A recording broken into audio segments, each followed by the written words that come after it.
Thank you both so much for joining us today. Really happy. I know that Vita Ma's followers know who you are, but could we start just by having you introduce yourselves?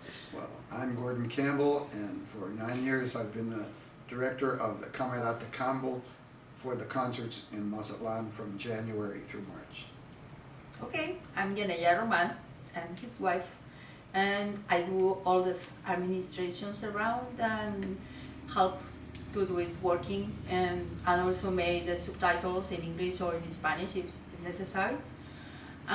Sometimes I made the translations, of course, and in this season I wrote part of the script of Mozart and his woman. Oh, cool. Yeah, Yeah, I'm really looking forward to that. That's the second time you're doing yeah, that. it was one of the performances that more people asked for. Yeah, to, I loved to do it. it again. A repeat. Yeah. So what I've asked is, would you please kind of just give us an overview of this 9th season in 2020? Right. Well, we start with a tribute to Pete Seeger as performed by Randy Noojin, he's a New York native playwright, and he's done, a few years ago he did a concert with us called a tribute to Woody Guthrie, and now this time he's focusing on Pete Seeger, which I think it's a very emotional concert, very apropos in that Pete Seeger was an activist, a songwriter,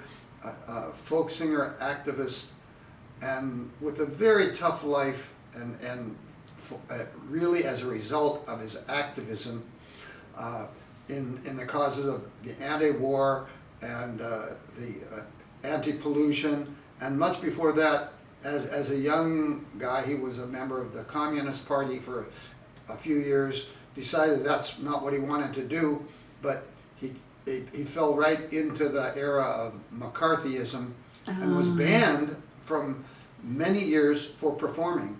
A lot of people went to jail. He didn't. He ended up with his particular defense that he took, which he really said he refused to answer any questions on the grounds that as an American citizen he had the right to believe and say what he wanted to say. God bless him. And so that got him banned for 17 years for appearing on any kind of media. And when he finally, the Smothers Brothers had him on, and what did he do? He went right back at Johnson and the war on Vietnam with one of the most hard-hitting songs of all time called The Big Muddy, which of course endeared him to all the politicians of the time. But over the course of his life, I would say he's one of my idols as a person, just his way of giving back to life and music and singing. And there's no doubt that Bob Dylan would not have come up so quickly had it not been for Pete Seeger and his help along the way, as well as Peter, Paul and Mary, Joan Baez. All those people just revered Pete Seeger. And so here we have a chance to live sort of a moment of that concert. So I think that's a very special concert. Okay. And Guianeya is writing